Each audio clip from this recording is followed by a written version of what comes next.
ಸಾವಿನಲ್ಲೂ ಜೊತೆಯಾಗಿ ಇರುತ್ತೇವೆ ಅಂತ ಯಾರು ವಚನ ಕೊಡುವುದಿಲ್ಲ. ಆದರೆ ಆ ದೈವ ಬಂಧನ ಅನ್ನೋದು ಇದೆಯಲ್ಲ, ಅದು ಜೀವ ಇರುವಾಗ ಮಾತ್ರವಲ್ಲ, ಜೀವ ಹೋದ ಮೇಲೂ ಒಂದಾಗಿರಿಸುತ್ತೆ ಅನ್ನೋದಕ್ಕೆ ಈ ಘಟನೆಯೇ ಸಾಕ್ಷಿ. 55 ವರ್ಷ ಸುಖ ದುಃಖ ಹಂಚಿಕೊಂಡು ಬದುಕಿದ ದಂಪತಿ ಕೊನೆಗೆ ಸಾವಿನಲ್ಲೂ ಒಬ್ಬರನ್ನೊಬ್ಬರು ಬಿಟ್ಟಿರಲಾರದೆ ಒಂದು ದಿನ ಇಹಲೋಕ ತ್ಯಜಿಸುತ್ತಾರೆ. ಪ್ರೀತಿ, ಪ್ರೇಮ, ಸಪ್ತಪದಿಯ ಅರ್ಥಕ್ಕೆ ಹೊಸ ವ್ಯಾಖ್ಯಾನ ಬರೆದ ಈ ಅಪರೂಪದ ದಂಪತಿಯ ಭಾವುಕ ಕಥೆ ಇಲ್ಲಿದೆ ನೋಡಿ.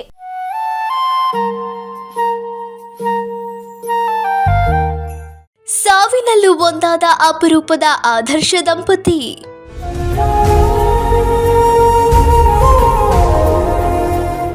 ಐವತ್ತೈದು ವರ್ಷ ಜೊತೆಯಾಗಿ ಬಾಳಿದ ಜೋಡಿ ಒಂದೇ ದಿನ ಇಹಲೋಕಕ್ಕೆ ಪಯಣ.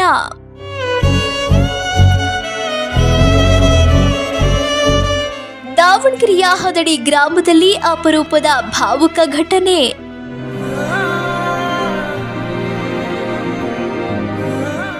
ಶವವಾಗಿ ಅಕ್ಕಪಕ್ಕದಲ್ಲೇ ಜೋಡಿಯಾಗಿ ಮಲಗಿರುವ ದಂಪತಿ. ಹೂವಿನ ಹಾರದ ಮಧ್ಯೆ ಮೌನವಾಗಿ ಹೊರಟು ನಿಂತ ಹಿರಿಯ ಜೀವಗಳು. ಹೆತ್ತವರ ಅಗಲಿಕೆಯ ತೀವ್ರ ನೋವಿನಲ್ಲಿ ಕಣ್ಣೀರಿಡುತ್ತಿರುವ ಮಕ್ಕಳು ಹಾಗೂ ನೆಂಟರಿಷ್ಟರು. ಈ ದೃಶ್ಯ ಕಂಡು ಬಂದಿದ್ದು ದಾವಣಗೆರೆ ತಾಲೂಕಿನ ಹದಡಿ ಗ್ರಾಮದಲ್ಲಿ. ಗ್ರಾಮದ 75 ವರ್ಷದ ಮಲ್ಲಪ್ಪ ಹಾಗೂ 70 ವರ್ಷದ ಸಿದ್ದಮ್ಮ ದಂಪತಿ ಸುಮಾರು 55 ವರ್ಷಗಳ ಹಿಂದೆ ಸಂಸಾರ ನೌಕೆ ಏರಿದ್ದರು. 4 ಮಕ್ಕಳು, ಮೊಮ್ಮಕ್ಕಳು ಹಾಗೂ ಮರಿ ಮೊಮ್ಮಕ್ಕಳೊಂದಿಗೆ ನೆಮ್ಮದಿಯ ಜೀವನ ನಡೆಸುತ್ತಿದ್ದ ಈ ಜೋಡಿ ಗ್ರಾಮದಲ್ಲೇ ಆದರ್ಶ ದಂಪತಿ ಎನಿಸಿಕೊಂಡಿದ್ದರು. ಆದರೆ ಸಿದ್ದಮ್ಮನವರ ಆರೋಗ್ಯ ಏರುಪೇರಾದ ಹಿನ್ನೆಲೆ ಕುಟುಂಬಸ್ಥರು ತಕ್ಷಣ ಅವರನ್ನು ಹುಬ್ಬಳ್ಳಿ ಆಸ್ಪತ್ರೆಗೆ ಕರೆದೊಯ್ಯುವಾಗ ಮಾರ್ಗ ಮಧ್ಯದಲ್ಲೇ ಅವರು ಕೊನೆಯುಸಿರೆಳೆದರು. ಅರ್ಧಾಂಗಿಯ ಮೃತದೇಹ ಮನೆಗೆ ತಂದು ಅಂತಿಮ ಸಂಸ್ಕಾರಕ್ಕೆ ತಯಾರಿ ನಡೆಸುತ್ತಿದ್ದಂತೆಯೇ ದಶಕಗಳ ಕಾಲ ಜೊತೆಯಿದ್ದ ಹೆಂಡತಿಯ ಅಗಲಿಕೆಯನ್ನು ತಡೆದುಕೊಳ್ಳಲಾಗದೆ ಪತಿ ಮಲ್ಲಪ್ಪ ಸಹ ಏಕಾಏಕಿ ಕುಸಿದು ಬಿದ್ದು ಪ್ರಾಣ ಬಿಟ್ಟಿದ್ದಾರೆ. 4 ಜನ ಮಕ್ಕಳು, 2 ಹೆಣ್ಮಕ್ಳು 2 ಗಂಡ್ಮಕ್ಳು. ನಮ್ಮ ತಂದೆಯವ್ರಿಗೆ 80 ವರ್ಷ, ನಮ್ಮ 81 ವರ್ಷ, ನಮ್ಮ ತಾಯಿಯವ್ರಿಗೆ 75 ವರ್ಷ. ನಮ್ಮ ತಂದೆಯವ್ರಿಗೆ ಹುಷಾರಿರಲಿಲ್ಲ, 1 ತಿಂಗಳಾಗಿತ್ತು ಆಲ್ರೆಡಿ. 1 ತಿಂಗಳಾಗಿದ್ದು ಅವ್ರು ಹುಷಾರಾಗಿರಲಿಲ್ಲ, ಇದಾಗಿದ್ರು. ನಮ್ಮ ತಾಯಿಯವ್ರಿಗೆ ಏನು ಇರಲಿಲ್ಲ, 1-2-3 ವರ್ಷದಿಂದ ಸ್ವಲ್ಪ ಹುಷಾರಿರಲಿಲ್ಲ. ಈಗ ಹಾಸ್ಪಿಟ್ಲಿಗೆ ಕರ್ಕೊಂಡೋಗಿ ಇದು ಮಾಡಿದಾಗ ಬೇರೆ ಕಡೆ ಹುಬ್ಳಿ ಇಲ್ಲ ಮಂಗಳೂರು ಆ ಕಡೆ ಕರ್ಕೊಂಡೋಗಿ ಅಂತ ಹೇಳಿದರು. ಹುಬ್ಳಿ ಕರ್ಕೊಂಡೋಗ ಮಾರ್ಗ ಮಧ್ಯದಲ್ಲೇ ತಾಯಿಯವ್ರು ತೀರ್ಕೊಂಡ್ರು. ನಮ್ಮ ತಾಯಿಯವ್ರು ತೀರ್ಕೊಂಡು ಇವತ್ತು ಬೆಳಗ್ಗೆ 10:30 ನಮ್ಮ ತಂದೆಯವರು ಇದಾಗಿದ್ದಾರೆ. ಅಂದರೆ ಇವಾಗ ಈ ಥರ ಇಬ್ಬರು ನಮ್ಮ ತಾಯಿಯವ್ರಿಗೆ ಒಂಥರ 35 ಸಾವಿದ್ದಂಗೆ. ಈ ಥರ ಆಗ ಜಗತ್ತಿನಲ್ಲಿ ಇವತ್ತು ಅಪರೂಪ. ಈ ಥರ ನಾವು ಇವತ್ತಿನವರೆಗೂ ನಮಗೆ ಬುದ್ಧಿಮಟ್ಟಕ್ಕೆ ಬಂದಾಗ ನಾವು ಇವತ್ತುವರೆಗೂ ನೋಡಿಲ್ಲ. ಬಟ್ ಅವರು ಇವತ್ತು ನಮ್ಮ 3 ಜನ ಮಕ್ಕಳನ್ನು ಅನಾಥನ ಮಾಡಿಬಿಟ್ಟು ಈಗ ಅವರಿಬ್ಬರು ಒಟ್ಟಿಗೆ ನೀವು ತಂದೆ ತಾಯಿನೇ ಇರಬಾರ್ದಪ್ಪ ನಿಮಗೆ, ನಾವಿಬ್ಬರು ಒಟ್ಟಿಗೆ ಹೋಗ್ತಾಯಿದ್ದೀವಿ ಅಂತ ಹೇಳ್ಕೊಂಡು ಇಬ್ಬರು ಒಟ್ಟಿಗೆ ಮಾತಾಡ್ಕೊಂಡು ಇದ್ರ ಥರ ಆಗ್ದಂಗೆ ಹೋಗ್ಬಿಟ್ಟು ಅವ್ರು ನಮ್ಮನ್ನು ಆಗಲಿಬಿಟ್ಟಿದ್ದಾರೆ. ಅವರಿಗೆ ಇವತ್ತು ಸೋಮವಾರ ಸ್ವರ್ಗದ ಬಾಕಲು ತೆಗೆದೈತಿ ಅಂತ ಇದು ಮಾಡ್ತಾರೆ. ಅದು ಅದೇ ಥರನೇ ಅವ್ರಿಗೆ ಇದಾಗಿಬಿಟ್ಟು ಅದರಿಂದ ಇದಾಗುತ್ತೆ ಅಂತಂದೇಳಿ ನಾವು ಇದು ಮಾಡಿಬಿಟ್ಟು ಇವತ್ತು ಅವ್ರದ್ದು ಏನಿದೆ ಶವ ಸಂಸ್ಕಾರನ ನಾವೆಲ್ಲರೂ ಸೇರಿ ನಿಂತಿದ್ದು ಅದನ್ನೆಲ್ಲ ನೆರವೇರಿಸ್ಬೇಕು ಅಂತ ನೆರವೇರಿಸ್ತಾ ಇದ್ದೀವಿ. ಅಲ್ಲಿ ನಮ್ಮ ತಂದೆ ತಾಯಿ ಅವರು ಯಾವತ್ತೂ ಅಷ್ಟೇ, ಅವ್ರ ಅನ್ಯೋನ್ಯತೆ ಯಾವತ್ತೂ ಅಷ್ಟೇ. ಅವರು ಕೆಲಸದಲ್ಲಿ ಹೋದ್ರು ಎಲ್ಲೋದ್ರೂ ಅವ್ರ ಜೊತೆಯಲ್ಲೇ ಹೋದ್ರು. ನಮ್ಮ ತಂದೆಯವರು ಏನಿದ್ರು ಯಾವತ್ತಾದರೂ ಅಷ್ಟೇ, ಅಜ್ಜಿ ಬಾಯಿಲಿ ನನಗೆ ಅದು ಕೊಡು. ನಾವು ಯಾರು ಮಕ್ಕಳಿದ್ರು ನಮಗೆ ಮಕ್ಕಳು ಬೇಕಾಗಿಲ್ಲ, ಅಜ್ಜಿನೇ ಬೇಕು. ಆ ಥರ ಅವ್ರ ಅನ್ಯೋನ್ಯತೆ ಅವ್ರ ಅನ್ಯೋನ್ಯತೆ ಬಗ್ಗೆ ನಾವೇನು ಮಾತಾಡೋಂಗಿಲ್ಲ. ಅಷ್ಟು ಅನ್ಯೋನ್ಯತೆಯಿಂದ ಬಂದರು. ಅವ್ರು ಸಾವಲ್ಲ ಅದೇ ಥರ ಅನ್ಯೋನ್ಯತೆ ಆಗಿಬಿಟ್ಟು ಜೊತೆಗೆ ಹೋಗ್ತಾಯಿದ್ದಾರೆ. ಆ ಥರ ಈ ಥರ ಒಂದು ಇದು ಇದು ನಮ್ಮ ಇದರಲ್ಲೂ ಮುಂದೆ ನಾವು ನೋಡ್ತೀವಲ್ಲ ಗೊತ್ತಿಲ್ಲ. ಬಟ್ ಇವತ್ತಿಗೂ ಜಗತ್ತಿನಲ್ಲೇ ನಮಗೂ ಗೊತ್ತಿರೋ ಮಟ್ಟಿಗೆ ಇವತ್ತಿನಲ್ಲಿ ಇದೇ ಫಸ್ಟು ನಾವು ನೋಡಿದ್ರೆ ಇದೆ ಫಸ್ಟೇ. ಅದು ಇಬ್ಬರು ಒಟ್ಟಿಗೆ ಆಗಿಬಿಟ್ಟು ನಮ್ಮ ಈ ಥರ ಮಕ್ಕಳು ನಮ್ಗೆ ಇದು ಮಾಡಿಬಿಟ್ಟು ಈ ಥರ ಇಬ್ಬರು ಒಟ್ಟಿಗೆ ನೀವು ಯಾರಪ್ಪ ನಮ್ಮಿಂದ ನಿಮಗೆ ಯಾರಿಗೂ ತೊಂದರೆ ಆಗೋದು ಬೇಡ. ನಾವಿದ್ದೀವಿ, ನಮ್ಮದೇನಪ್ಪ ನಮ್ದು ಕಾರ್ಯ ಮಾಡಬೇಕು, ನಮ್ಮ ಚಾಕ್ರೆ ಮಾಡಬೇಕು ಅನ್ನೋದೇನು ಬೇಕಾಗಿಲ್ಲ. ಅದಕ್ಕೋಸ್ಕರ ನಾವು ಇಬ್ಬರು ಹೋಗ್ಬಿಡ್ತೀವಿ, ಗಂಡ ಹೆಂಡ್ತಿ ನೀವು ಇಬ್ಬರು ಹೋಗ್ಬಿಡ್ತೀವಪ್ಪ ಅನ್ನೋ ರೇಖೆಗೆ ಮಾತಾಡಿಕೊಂಡು ಇಬ್ಬರು ಸಾವಲ್ಲಿ ಒಂದಾಗಿದ್ದಾರೆ.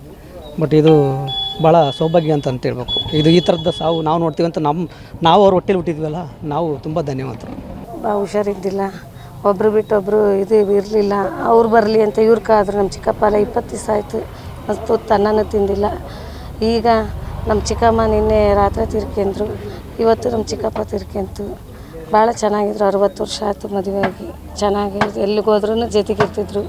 ಭಾಳ ಚೆನ್ನಾಗಿ ಪ್ರೀತಿಯಿಂದನೇ ಇದ್ದರು. ಅಪರೂಪ, ಎಲ್ಲಿ ನೋಡೇ ಇಲ್ಲ ನಾವು. ಹುಟ್ಟಿ ಸುಟ್ಕೊಂಡು ಎಲ್ಲಿ ಕೇಳಿಲ್ಲ, ನೋಡಿಲ್ಲ. ಇದೇ ಫಸ್ಟ್ ನೋಡಿರೋದು ನಾವು.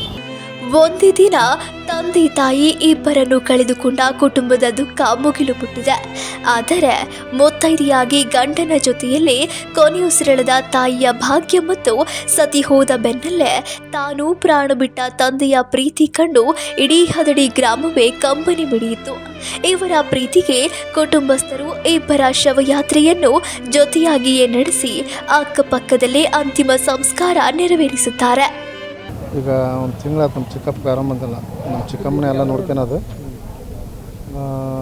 ನಿನ್ನೆನಾಗ 2 ದಿನದ ಮುಂಚೆ ನಮ್ಮ ಚಿಕ್ಕಮ್ಮಗೆ ಆರಾಮಂದಿಲ್ಲ. ನಿನ್ನೆ ಹುಬ್ಳಿಗೆ ಕರ್ಕೊಂಡು ಹೋಗಿದ್ರು. ರಾಣೆಬೆನ್ನೂರು ಮಾರ್ಗದಾಗ ನಮ್ಮ ಚಿಕ್ಕಮ್ಮ ತೀರ್ಕೊಂಡು ರಾತ್ರಿ 11 ಗಂಟೆ ತೀರ್ಕೊಂಡ್ರು. ಕರ್ಕೊಂಬಂದ ಮೇಲೆ ನಮ್ಮ ಚಿಕ್ಕಪ್ಪ ನೋಡ್ಕೊಂಡು ಎಲ್ಲ ನೋಡಿ ನಮ್ಮ ಚಿಕ್ಕಪ್ಪ ಬೆಳಗ್ಗೆ 10:30ಗೆ ತೀರ್ಕೊಂಡ್ರು. ಅವರು ಮದುವೆ ಆಗಕ್ಕಾರ ಎಲ್ಲ ಹೇಳಿರ್ತಾರೆ, ಎಲ್ಲ ಜೊತೆಗೆ ಇರಬೇಕು, ಎಲ್ಲ ಇದು ಮಾಡೋಕ್ಕಂತ. ನಮ್ಮ ಚಿಕ್ಕಮ್ಮನೂ ಜೊತೆಗೆ ಸಾವು ಕಂಡದ. ಇದು ಕೋಟಿಗೊಬ್ಬರಿಗೆ ಇದು ಎಲ್ಲ ಸಿಗೋದು. ಇದು ಇವತ್ತು ಸೋಮವಾರ ಸ್ವರ್ಗ ಸೇರ್ತಾರಂತ ನಾನು ಅಂದ್ಕೊಂಡು. ಅವ್ರಿಗೆ 4 ಮಕ್ಕಳು, 2 ಹೆಣ್ಮಕ್ಳು 2 ಗಂಡು ಮಕ್ಕಳು. ಅದ್ರಾಗ ಒಬ್ಬರು ಹೆಣ್ಮಕ್ಳು ತೀರ್ಕೊಂಡ ಒಂದು ಸ್ವಲ್ಪ ದಿನ ಆಯ್ತು.